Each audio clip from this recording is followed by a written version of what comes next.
नीतीश कुमार के लिए 250 करोड़ रुपए से ज़्यादा की लागत का 12 सीटर जेट प्लेन खरीदने का निर्णय मंत्रिपरिषद ने कल लिया है। नीतीश जी, इस 250 करोड़ के जेट प्लेन का इस्तेमाल कहाँ होगा? दरभंगा, पूर्णिया, पटना, गया, इनको छोड़कर वो प्लेन कहाँ जाएगा? बिहार में कोई ऐसा रनवे नहीं है इन 4 जगहों को छोड़कर जहाँ पर कि जेट प्लेन लैंड कर सके। तो आखिर इसका मकसद क्या है? इसका मकसद एकमात्र है कि आपका जो सपना है, जो कभी पूरा नहीं होने वाला प्रधानमंत्री बनने का, तो विपक्षी दलों को एक करने की जो देशव्यापी दौरा करने की आपकी जो योजना है, उसी में बिहार के गरीबों के धन के उन्हीं के पैसे का इस्तेमाल इस प्लेन को खरीदने के लिए किया जाएगा। नीतीश जी, अभी तो आपके पास प्लेन है ही। जब बूटा सिंह बिहार के राज्यपाल थे तो 2005 के अंदर और 6 सीटर किंग एयर नाम का प्लेन खरीदा गया था। वो तो अभी भी ऑपरेशनल है, वो तो अभी काम कर सकता है। अगर जाना तो उसी का इस्तेमाल कीजिए। 250 करोड़ का क्यों इस्तेमाल करेंगे? फिर जाएंगे कहाँ? बिहार में तो कहीं जेट प्लेन उतरने लायक जगह ही नहीं 4 जगहों को छोड़कर। तो इसलिए अपने सपने को पूरा करने के लिए बिहार की जनता के पैसे का दुरुपयोग मत कीजिए। और फिर करें कि हेलीकॉप्टर खरीदेंगे। अरे भाई, आज के ज़माने में कोई हेलीकॉप्टर प्लेन खरीदता है क्या? अब तो किराए पर मिलता है।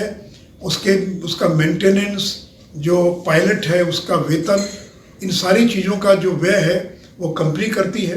तो खरीदने से ज़्यादा सस्ता पड़ता है किराए पर लेना। 5 साल तक तो आपने किराए पर लेकर काम चलाया। अब आप क्यों खरीद रहे हैं? कि अपने उत्तराधिकारी को गिफ्ट देने के लिए आप इन चीज़ों की खरीद कर रहे हैं? और ये 2 हेलीकॉप्टर तो सत्येंद्र बाबू ने खरीदा था जब 1989 के अंदर वो बिहार के मुख्यमंत्री थे। तो इसलिए नीतीश जी, आप पुनर्विचार कीजिए और सरकारी धन का दुरुपयोग, सरकारी पैसे का दुरुपयोग अपने राजनीतिक जो आपकी आकांक्षा है उसको पूरा करने में उसका इस्तेमाल कृपया मत कीजिए। कैबिनेट के द्वारा लिया गया कोई भी फैसला नीतिगत होता है। सरकार सभी पहलुओं पर विचार करके ही फैसला करती है।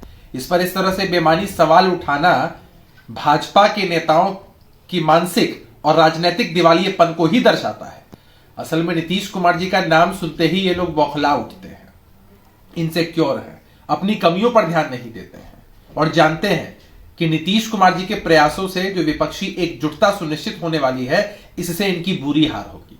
इसीलिए इस तरह भांति भांति प्रकार की बातें कह रहे हैं ताकि मुद्दों से ध्यान भटकाया जा सके। खैर, ये लोग कितनी भी कोशिश कर लें, नीतीश कुमार जी के साथ जनता की ताकत है। उन्होंने अपने पूरे राजनीतिक और सार्वजनिक जीवन को सादगी के साथ जिया है, अपने परिवार के लोगों के लिए भी कुछ नहीं किया है।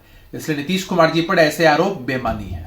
अब भाजपा के पास कोई मुद्दा नहीं रह गया है। बिहार में कैबिनेट के फैसले के आधार पे हेलीकॉप्टर व 12 सीटर जेट खरीदने का निर्णय पे भी वह उसको एक मुद्दा बनाकर रखना चाहती है, जिसमें कहती है कि नीतीश कुमार जी प्रधानमंत्री बनने की तैयारी कर रहे हैं।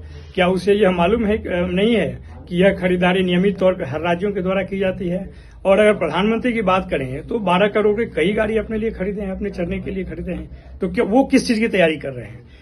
तो बात साफ है कि जब से सत्ता से बेदखल हुई है भाजपा बिहार में, तब से उसका मानसिक संतुलन और मुद्दों की समझ खोटी और बौनी होती जा रही है। यही कारण है कि जो सरकार के फैसले, इंफ्रास्ट्रक्चर पे भी जो फैसले लिए जाते हैं खरीदारी के लिए, उसको भी वो मुद्दा बनाना चाहती है।